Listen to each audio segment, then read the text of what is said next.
সালামু আলাইকুম। কি নাম তোমার? আমার নাম আরিশ বিন নাইম। আরিশ বিন নাইম, সালাম দাও। আসসালামু আলাইকুম। আসসালামু আলাইকুম। মাঝে মাঝে ভিডিও রেকর্ড করতে চাইলে আসে, বলে যে বাবা আমি একটু থাকি, আবার বলে যে সেও নাকি ভবিষ্যতে ইউটিউবিং করবে। ইউটিউবিং করবা? জি, ইউটিউবার হবা? মা, কিন্তু আমার তো কোনো ইউটিউবার নাই। হ্যাঁ, তোমার ইউটিউবার হবে, তোমার সাবস্ক্রাইব হবে, তোমাকে পরে বড় হলে পাপা চ্যানেল খুলে দিবে। ওকে ওকে ওকে, পাপা নিউজ করি। ওকে। ওকে, জাতীয় সংসদ নির্বাচনকে ঘিরে এই মুহূর্তে দুইটা সমস্যা সামনে। একটা হচ্ছে পিআর, জামাত সহ আরো বেশ কয়েকটা দল যে যুগপৎ আন্দোলন করছে পিআর নিয়ে। সেই দাবিগুলোর মধ্যে একটা গুরুত্বপূর্ণ দাবি কিন্তু আছে। অন্যান্য দাবিগুলো পূরণ হোক না হোক, এখানে কিন্তু জাতীয় পার্টিকে নিষিদ্ধের একটা দাবি সামনে এসেছে। এখন এই যে জাতীয় পার্টির যে একটা ক্রান্তিকাল চলছে, সেই ক্রান্তিকালে তাদের জন্য এক ধরনের আশীর্বাদ হয়ে দাঁড়িয়েছে কিন্তু বাংলাদেশ জাতীয়তাবাদী দল বিএনপি। এমনকি যদিও দলটার নাম মেনশন করে নাই, তবে আমার ধারণা সম্ভবত এনসিপিকেই এখানে মেনশন করা হয়েছে।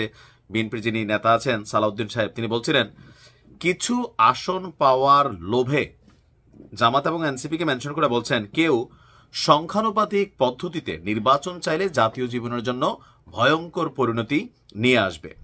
এরপরে একটা বক্তব্যের যখন সামনে আসলো যে জাতীয় পার্টি এবং 14 দল নিষিদ্ধের যে দাবি, বিএনপি মনে করছে নির্বাহী আদেশে এই রাজনৈতিক দল নিষিদ্ধ করার যে পরিণাম ভবিষ্যতে ভয়ঙ্কর চর্চায় রূপ নেবে। এটা কিন্তু বাস্তব।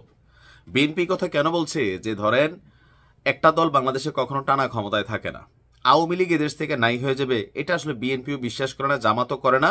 এখন যেটা সেটা হচ্ছে রাজনৈতিক প্রভাব প্রতিপত্তি বা সরকারে যারা আছেন তাদের মাধ্যমে কিছু কাজ আইন করে করা যাবে, কিন্তু পরবর্তী সময় এগুলা থাকবে না, টিকবে না। তো এরপরে যখন আবার আওয়ামী লীগ আসবে, তো তারাও তো অনেককে নির্বাহী আদেশে এরকম নাই করে দেবে। এখন জামাত কেন চাইছে? জামাতকে কিন্তু আওয়ামী লীগ টেকনিক্যালি নির্বাহী আদেশ দিয়ে কিন্তু জামাতকেও নিষিদ্ধ করে ফেলছিল। তো জামাত কি রাজনীতি করতেছে না? তাদের জনপ্রিয়তা কি কমে গেছে? কমে যায় নাই, বরঞ্চ অতীতের তুলনায় শক্তভাবে এখন কিন্তু তারা রাষ্ট্র ক্ষমতায় যাওয়ার জন্য প্রস্তুতি নিয়েছে এবং কি মোটামুটি তাদের জয় জয়কারও আছে। তো বিএনপি মনে করছে যে এই মুহূর্তে এরকম নির্বাহী আদেশে রাজনৈতিক দল নিষিদ্ধ যদি করা হয় তাহলে ভবিষ্যতে সেটা খারাপ হবে। আর নির্বাহী আদেশে যদি রাজনৈতিক নিষিদ্ধ করতে যায় রাজনৈতিক দলগুলোকে, তাহলে আওয়ামী লীগের সাথে যুক্ত 28টি দলকেই নির্বাচনে কিন্তু নিষিদ্ধ করতে হবে। তাহলে নির্বাচন কাদের নিয়ে হবে? এটার উদ্দেশ্য এমন হতে পারে যে নিজেদের অতিরিক্ত সুবিধা নিতে আন্দোলনকারীরা আরো দলের নিষিদ্ধের দাবি জানাচ্ছে।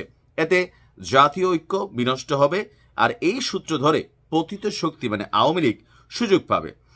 তো বিএনপির স্ট্যান্ড কি? নির্বাহী আদেশে রাজনৈতিক দলের নিষিদ্ধ চায় না বিএনপি, এবং এই বিষয়ে বিচার প্রক্রিয়া নির্ধারণ করা উচিত। সঠিক সময়ে নির্বাচনের মাধ্যমে স্থিতিশীল সরকার করতে না পারলে জাতীয় নিরাপত্তার পাশাপাশি আঞ্চলিক নিরাপত্তাও হুমকিতে পড়বে বলে মনে করেন। তার মানে পিআর ইস্যুতে যে আন্দোলন জামাতের, সেখানে যে 5 দফার মধ্যে একটা দফা আরো যে দলগুলো তাদের সাথে সহমত পোষণ করেছে, জাতীয় পার্টিকে নিষিদ্ধের যেই পলিসি অথবা ধরেন যেই টেকনিক, অনেকে মনে করছেন যে হ্যাঁ, এই দলগুলো যদি মাঠে নামে সরকারের উপর চাপ প্রয়োগ করে, জাতীয় পার্টি যেহেতু আওয়ামী লীগকে ক্ষমতায় রাখার পেছনে সবচেয়ে বড় ভূমিকা পালন করেছে, তো সেই জায়গা থেকে জাতীয় পার্টিকে নিষিদ্ধ করা হইতে পারে। তো এই ক্রান্তি লগ্নে জাতীয় পার্টির বিএনপির এই সাপোর্টটা তাদের জন্য মেঘ না চাইতে অনেকটা বৃষ্টির মতন। কিন্তু তো দেখা যাক আসলে কি ঘটে। রাজনৈতিক পরিস্থিতি খুব দ্রুত পরিবর্তন হচ্ছে। ভালো থাকুন। আসসালামু আলাইকুম।